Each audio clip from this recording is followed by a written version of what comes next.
artérias do corpo, sintomas como falta de ar, mal-estar, fraqueza, dor no peito, podem estar ligados às arritmias cardíacas. Aqui comigo está o médico cardiologista, doutor Henrique Pachon. Sempre, doutor, que um paciente tem uma arritmia, ele pode ter um infarto ou não tem uma ligação direta entre os dois problemas? Não, Fernanda, não existe uma relação direta entre os dois. Nem todo paciente que vai ter, que tem um infarto ou que teve um infarto vai ter arritmia. Embora isso é muito frequente, essa ligação entre os dois. E o inverso também é verdadeiro, ou seja, nem todo mundo que tem uma arritmia vai ter um infarto. Mas quem tem uma arritmia cardíaca com uma frequência cardíaca muito elevada, ele pode vir a apresentar um infarto, principalmente se ele já tem uma predisposição para ter um infarto. Então, por exemplo, ele é um hipertenso, ele é um diabético, ele é um fumante, ele já teve antecedentes familiares, pai, mãe ou irmãos já sofreram um infarto, então ele é uma pessoa com uma predisposição elevada a ter um infarto durante uma arritmia.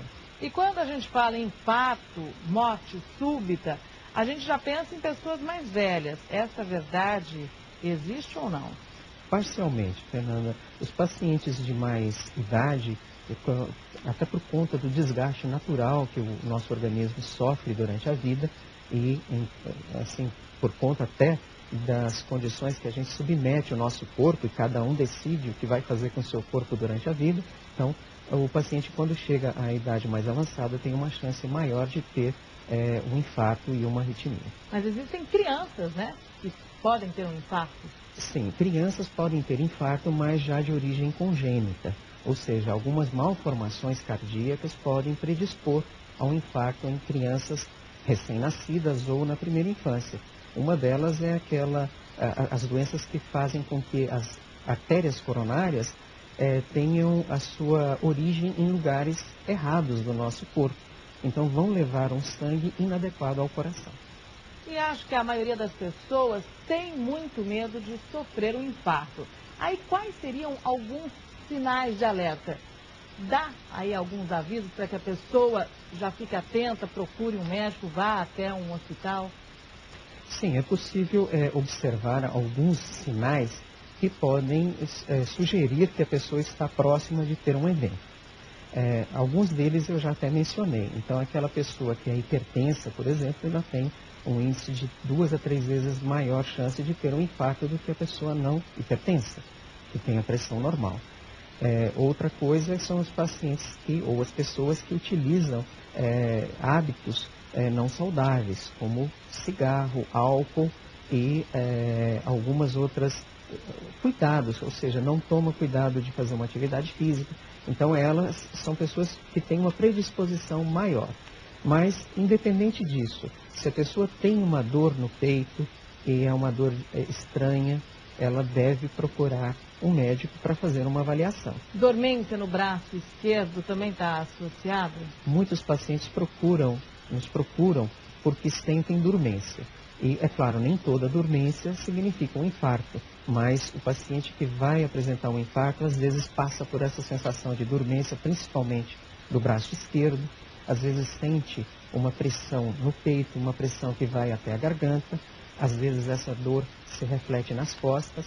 Então essas dores... É uma sensação de sufocamento. Justamente. Então isso já é uma iminência de que pode acontecer um mal súbito, que pode ser um infarto e culminar até com a morte do paciente. Então se ela uma pessoa apresentar esses sinais, é preferível que ela erre por excesso de zelo.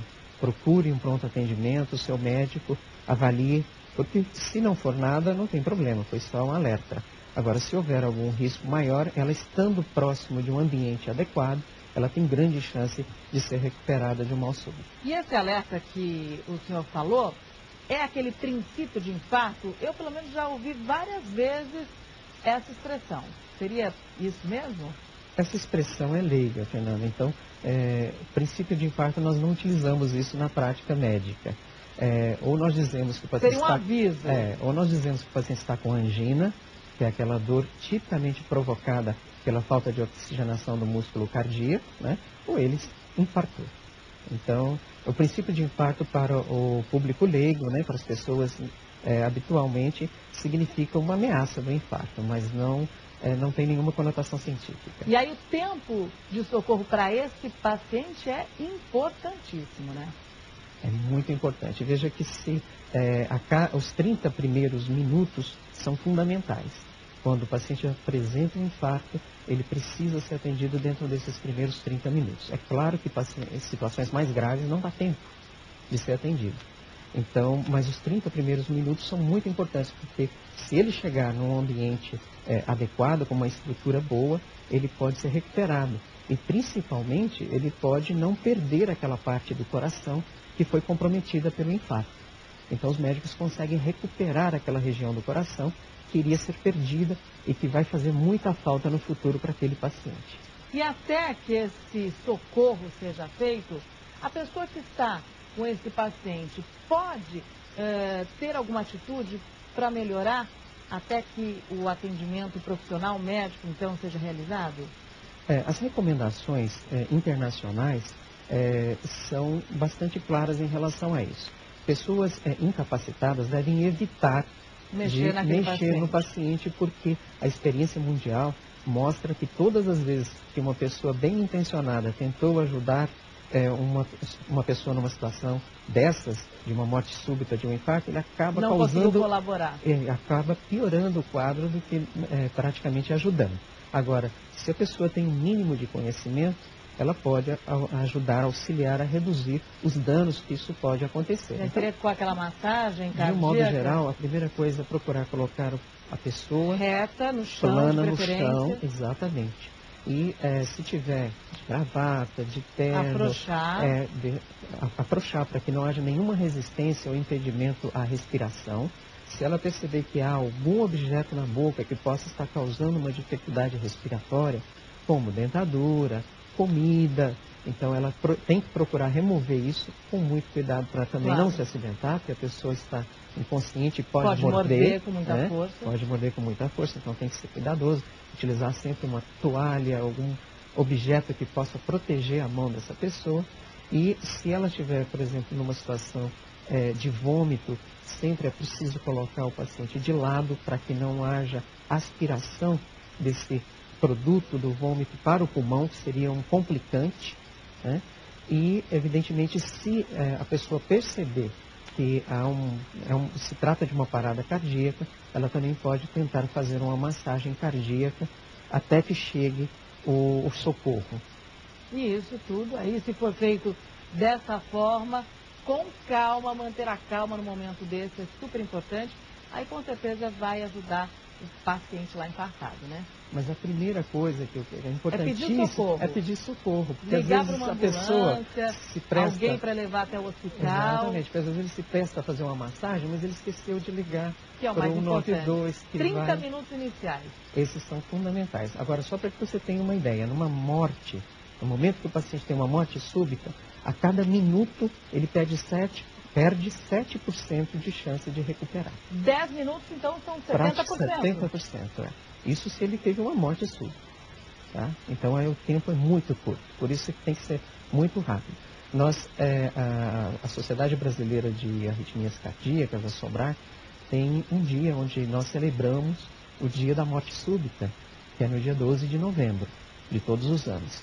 E nessa ocasião, nós tentamos esclarecer para a população todas as medidas que são importantes para recuperar pessoas que possam ser acometidas de um mal súbito como esse.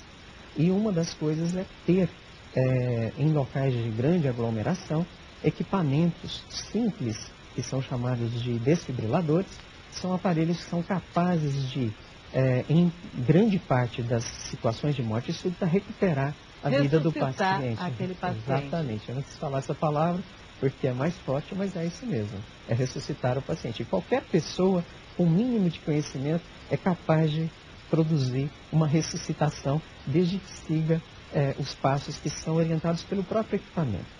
Então, no metrô, em rodoviárias, em teatros, em cinemas, isso já é uma lei, há uma necessidade de existirem esses aparelhos, porque a gente é capaz de recuperar um paciente que teve uma morte súbita, até que chegue o socorro, a gente ganhou os preciosos minutos que a gente comentou anteriormente.